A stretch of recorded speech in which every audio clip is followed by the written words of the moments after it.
ये है unset feeling Shanky के क्लिप्स, जहां आपको बड़े बड़े पॉडकास्ट एपिसोड्स छोटा छोटा करके दिखाया जाएगा। तो देखते रहिए और सीखते रहिए। So hi Lisa, Hi. how you been? I've been great. And how is life in general? Life is awesome. I know you've been very busy with your brand Lisus. How has Lisus been going? You tell me that. Oh my God. Everyone wants orgasm. Life's been great. I feel very lucky I get to do this and build this thing. It's such a natural extension of all I've been doing. I love toys and lube myself. It's like the only thing I would never have started any other brand. So I'm loving it and I'm learning so much. Every day is a new challenge. I think I thrive on challenges and there is never a dull moment. Yes. So yeah, I feel lucky right now. Today, Lisa, thank you so much for coming here. The whole idea of this episode is to teach people, a lot of people, everyone is watching this episode, about sex toys and more about pleasure. So there could not be anyone better than you to explain us this. Thank So you. starting off with the very first question, Lisa, what do you think about sex education in India? How is it and how is it growing day by day? I think most of us did not receive formal, comprehensive sex education, right? Unfortunately, it's still not a subject in school that's handled in a sort of expansive way. Maybe you get like the biology lesson where you see the reproductive system diagrams for like 10 minutes, or maybe the teacher skips it. I think nowadays some schools have some health education. It's typically like the girls are going to one room and learning about menstruation, and the boys are going to some other. I mean, that's how some schools do it. I think even the government has tried to implement some forms of adolescent health education, but with varying degrees of success. So, really, right now, there's still not by any means comprehensive sex education in schools, right? And nobody talks about it at home either. Yes. So most people are going to the internet. Google mat karo yaar, right? I mean, the internet did provide more information than the teachers or the parents. Definitely. Right? I mean, I feel like that's part of the reason I started my channel, because I wanted to be a source of scientifically accurate, judgment-free sex education that you can rely on, and I think people wanted that. I think a lot of like if you're looking at some family planning video or UN video or whatever, too often the person delivering the message is like, meh, meh, meh, Yes. as if they don't have sex, Yes. They're just telling you. Like there's still like fear and shame and kind of judgment, too often, even from the people who are like the authorities. So I think peer-to-peer education has been something that has grown. Porn tends to be most people's sex education at this point, actually. So I really want to find a way to make sex education as easy to find as porn. So hopefully you get someone who feels like a big sister, like telling you some stuff that's accurate. And I think you've been helping all of us with that, Lisa. Like I personally have been following your content, okay? And this is not just for the cameras, okay? This like in person, I've been following your content and I have learned a lot myself. Okay, because the whole idea I also wanted to do this episode is when I was a teenager and when I was having sex for the very first time, I think the all the questions were going in my head. Okay, how do I wear this condom? Okay, is this right? Is this wrong? So I think people like you, when you've entered this industry, I think you have created this industry of sex education.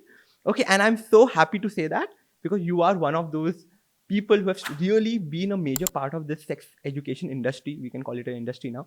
Okay, so how has this been so far, teaching sex education to people, and how has it been for you, and how have people taken it? I am just so delighted that people are extremely open, and the most common type of messaging that I would receive was just like, "Thank you, Didi. This is so helpful. I learned something. I'm grateful for this." Of course, there's people who also would, I get like the chup randi or something, but I don't let that get to me. The gratitude and the like, yes, I relate to this. I want this. I needed this. This is great. Was much, much, much more than any of the naysayers or the people who were who were triggered by seeing a woman, Indian woman, talk about sex.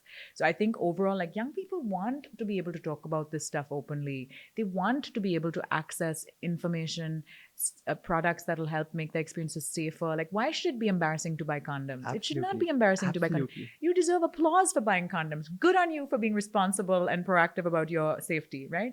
So I feel like for the most part, everything I say is factual. I rarely bring opinion into it, actually. It's hard to debate me. Like, you want to disagree with me? Fine, but like, I'm right. So, you know love what that. I mean? Just like, I try and keep religion out of it. I try and keep politics out of it. I try and keep anything that's divisive out of it, because I'm really interested in first establishing, like, this is just how things are.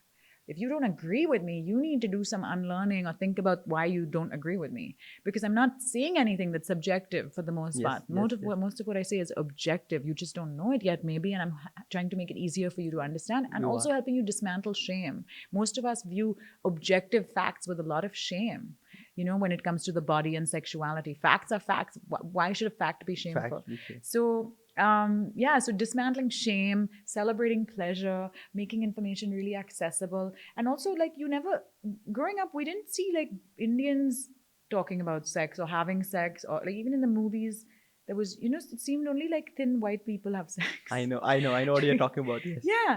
And so I think it's really important for us to like think about our sexuality with other people who look like us and have had our experiences, like having those conversations. You know what I mean? Yeah, Why yeah, do I yeah, want to yeah. go to some non-Indian person for this information? And before, there were so few Indians who were Who were talking talking about about this. this and contextualizing it to our cultural context. And just even like, I'm an unmarried Indian woman who talks about sex. I feel like that's pretty fucking radical. It is. And there's so many other people who want to, and marriage also being the only like respectable context within which sex can be had.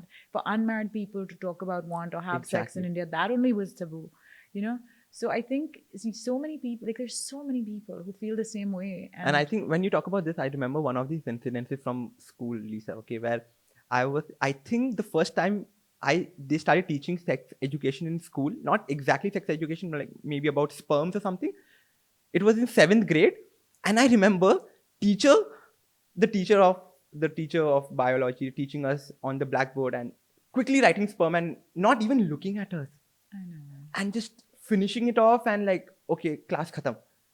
So that how bad the system was in school, and I think a lot of schools are trying to adapt that. And apart from schools, people like you are teaching us so much. Thank So you. how does, I'm sure in this whole journey, Lisa, you keep getting, as you mentioned, those bad words over the good words as well. So what is the weightage of good words over the bad Way words? more good words, like way more, like 9 out of 10 good words. I think that people privately really, really, really want to support me, right? Many people, unfortunately, their own families or parents or someone follows them on Instagram, so they can't share it on their stories, some Yeah. video about sex or whatever.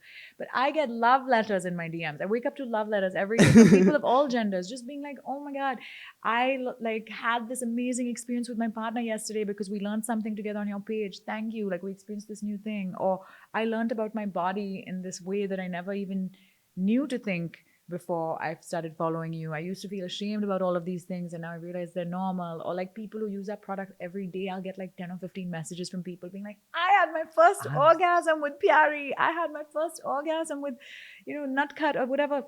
And it makes me so happy that I'm able to, in this whatever way, I'm somehow like mad. I never would have imagined this would be my career. Like, I, couldn't have known 15 years ago or something that like I'm gonna be able to be a sexuality educator on the internet and have a sexual wellness brand and reach millions of people. I never would have thought that. It just happened.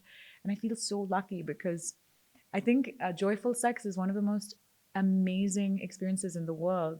And so few people actually get to access that at one level, and especially Yes. historically in our Yes. society where women's sexuality, queer sexuality has been so scrutinized, penalized. Like, it's not even okay to navigate your sexuality as a woman or a queer person. Right.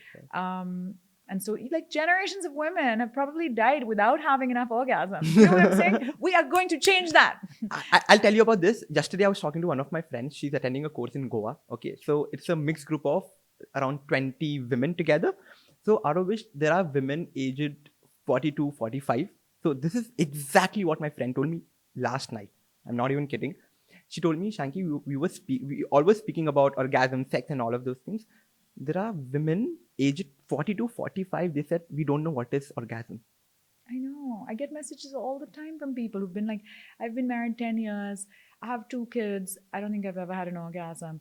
Or, you know, I just stare at the ceiling fan waiting for it to get over with. How can I experience pleasure? Or, you know, like an absence of pleasure during sex and also discomfort or pain during sex are 2 of the most common concerns for women. Because women's pleasure is not really something that people learn about. Women don't even learn about it, and men definitely don't learn about it. So many people end up having sex thinking that penetration is the be all and end all, when Yes. penetration doesn't result in pleasure for women if it's not accompanied by foreplay and clitoral stimulation. Typically, there might be some women who really enjoy just penetration, but for the vast majority of women, like, clitoral stimulation is central to orgasm.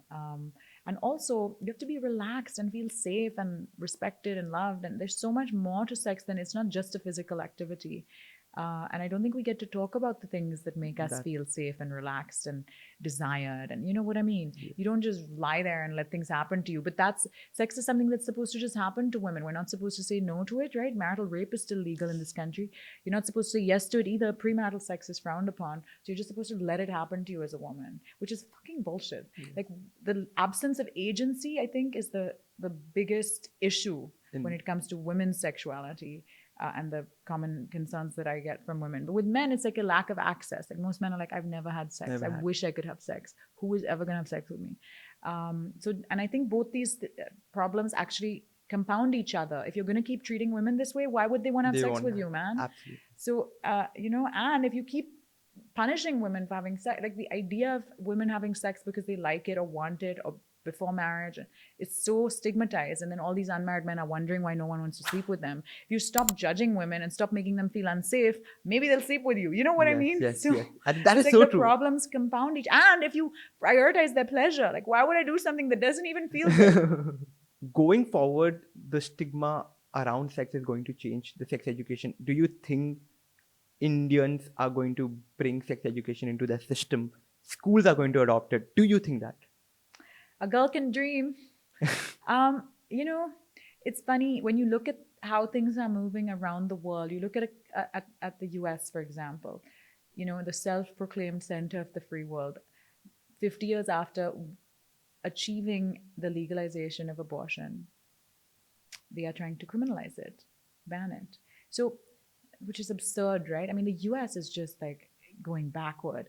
So I would hope that we are able to continuously move forward. I wish progress was linear and we just get better and better and better. But it's funny how sometimes when you have a small win, some people like don't want that change, and then they fight to go backward. So I think it's a bit, I hope that in general we will keep moving forward. I hope even in the US that people don't let this shit happen.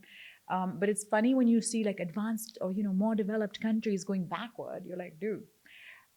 I hope that we go forward. Sometimes it doesn't seem like everybody wants to move forward, or people's definitions of forward are different.